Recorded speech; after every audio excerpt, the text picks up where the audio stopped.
Hey everyone, my name's Mike Henry, and this is my Procreate demo for the piece I call Long and Straight. And speaking of long, it's been a long time since I've done one of these. I've been busy, blah blah blah, I wish I could do more of these, etc. That's all actually really true. I wish I could do these more often. It's just become really hard. My schedule's gotten really busy, but I do love doing them, so I'm going to try to do more, especially with the holidays coming up. I might have some more time in my schedule. A lot of people commented on Instagram. They wanted to see how this one came together, so I thought, all right, let's go ahead and do it. As most of you know who've been watching this channel for a while or follow me on social media, this type of work is just personal. I do it for fun when I have time, when sort of like the mood or an idea strikes me, I just sort of like try to run with it.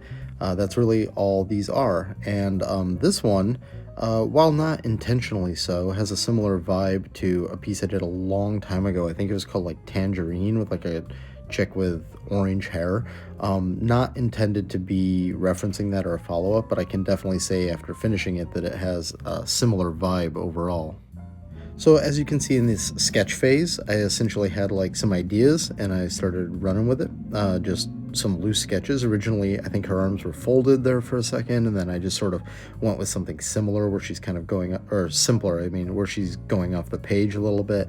Again, these are for fun, so really I'm not trying to necessarily challenge myself in some way. It's really more just about doing something that I'll enjoy. I'm usually watching TV, watching YouTube, something like that while I'm doing this. And so really it's just about like, can I put something out that I'm happy with? And that's kind of as far as it goes. When I started this, you can see that there was a rough sketch that came in, and now I'm sort of doing like tighter lines. It was drawn with my fat pencil, which is part of my brush set, which I believe will be still linked in the description down below. As I said, it's been a while since I've done one of these. I'm a little rusty. But anyways, it should be linked there and you can grab it. It's pretty simple as far as a pencil goes, but it's just something that has the attributes of something that I find easy to use, so I use that all the time. When I'm doing something that's more of like an inked vibe, I use like the ink brush that I think is part of that set. But for this, it's mostly like a sized up fat pencil for the sketch, and then a sort of like shrunk down version, so it's a little bit more precise version for these tighter lines. What I was going for here was not a particularly polished line work pass. It's not particularly slick. It's not really overdone. It was more just, I kind of wanted to go like gentle with it and just have it be like a little nuanced but still kind of sketchy, as opposed to something that's kind of like bold and really locked in, which if you followed my work before is often what I'll do with a pencil or a pen, really, is try to go for something that's like a little stronger, let's say, or a little line forward. But as I was drawing this, I didn't really know where I was going to take the color, but at some point I started kind of having an idea of going a little soft with it. Soft in color, soft in line art. So even though like those eyelashes are pretty dark and, the lines are definitely there, they're not really soft, I knew that I kind of wanted to have an approach where I would knock them back a little bit. When I go to approach any of my art, I sort of have a handful of tools in my tool belt that I'm deciding, really, what do I want this to end up looking like? Do I want it to be really sharp? Do I want it to be really bold? Do I want it to be soft? Do I want it to be rendered? Do I want to do something that's like more of a cell shade vibe? There's kind of like a lot of different routes it can go. And so at this phase, I'm sort of just deciding on, okay, I think I'm going to go with this type of a line quality and figure out the colors when I get there.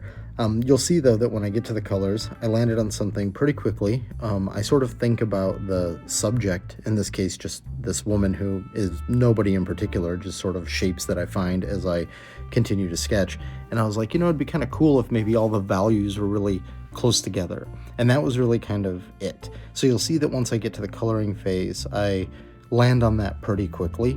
And then I sort of mess around a little bit with like the shadows, just to see if the shadows are going to also be heavy or low contrast. So when we get to that phase, we can talk about it. But right now at this line art phase, I'm just trying to be like kind of delicate, but not, particular delicate for me, let's put it that way. This is also a fairly large canvas, so what that ends up sort of forcing me to do with my brush sets the way they currently are is stay a little on the thinner, lighter side, as opposed to having them get cranked up and be sort of like fat and chunky. If I was working smaller, I could naturally get that more easily. So it's sort of just a way to help govern how hard I go on the thickness of the line. You can also see from like the sketch and everything, I don't really know what I'm doing with the rest of this. I know I'm just going with this like long straight hair that's sort of almost acting like a sheet, like a drape, that's sort of coming straight down with very little definition in the hair. And that was intentional. I just sort of wanted something that had this like hanging straight down vibe. As you know, if you followed this channel, I don't get particularly creative with the title of my pieces, long and straight. That's essentially the motivation behind like the look and feel that I ended up landing on. So that's what I was going for.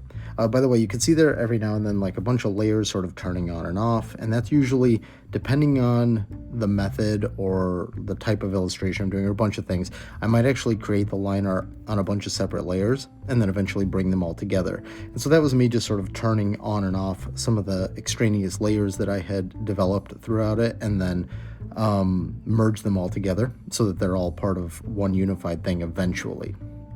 And you can see at this phase, because I didn't have the body figured out, I then quickly sketched in the body on a new layer. Again, slightly fatter pencil, just because I think it's easier to work with that like chunkier vibe. There you saw the old sketch turn on for a second. I just brought them together so that the sketch was like all together. And then I'm going in here now and making sure all the line work's done. I also realized that even though I liked the idea of the back side of the hair framing her shoulder, I realized that the hair just really wouldn't be that far back in space. So I decided to add in some of this like layering of having the hair be in front of the shoulder and then some of that like draping hair kind of come down. There I colorized the line with like a brown and set it to multiply and start to do the coloring pass. I'm pretty good at picking color and sticking to it, but on this one, I definitely wanted to go for something that was like soft and maybe not as bold as some of the color stuff that I usually pick. And so you'll see me adjust things to just make sure that I'm getting like the right vibe. Like right now, her skin is actually much more gray than it felt like when I had originally picked it, especially once that hair got put in. But now you're gonna see sort of like those colors shift around. I'll make the skin more saturated, make the hair lighter, get this like two-tone happening of like the back hair being darker and the front hair being lighter. And now I start working in flats all across it and adding things like skin variation for the ears and the nose, also for the lips. Put in the eyes. You can see right there I go with like a really dark blue, but that's because I knew what I was going to do was lighten it. So there I lighten it just by lowering the opacity on it so it's absorbing more of the eye underneath. One thing that I really want to point out here, if you follow other work that I've done, you know that I have this method, especially when I'm working in Procreate, where I have all these flats on layers and then I have like a shadow layer all the way on top. Actually, I have a series of lighting layers. With this one, because I wanted to keep the application overall really minimal, I actually address the layers kind of like as I go. So instead of it being all these flats with these lighting layers on top that can kind of be toggled on and off, as I'm going, I'm adding a lighting layer to the skin. And then I'm adding a lighting layer to the eyes. And that was really just because I kind of didn't entirely know where I wanted to go with all of it. And that drive to keep things minimal, if I worked in this way, I knew that it would kind of force me to like solve just the skin and then move on and then solve just the, and if I'm keeping that kind of limited, I felt like it would just kind of force me to stay pretty limited overall. If I did all the flats and then got on top and just started like putting in tons of lighting layers and things like that, I feel like it would have been maybe too much. Maybe I would have like overlit it or over rendered it, put a bunch of rim lights, done a bunch of like tricks that I just didn't think I really wanted to have here.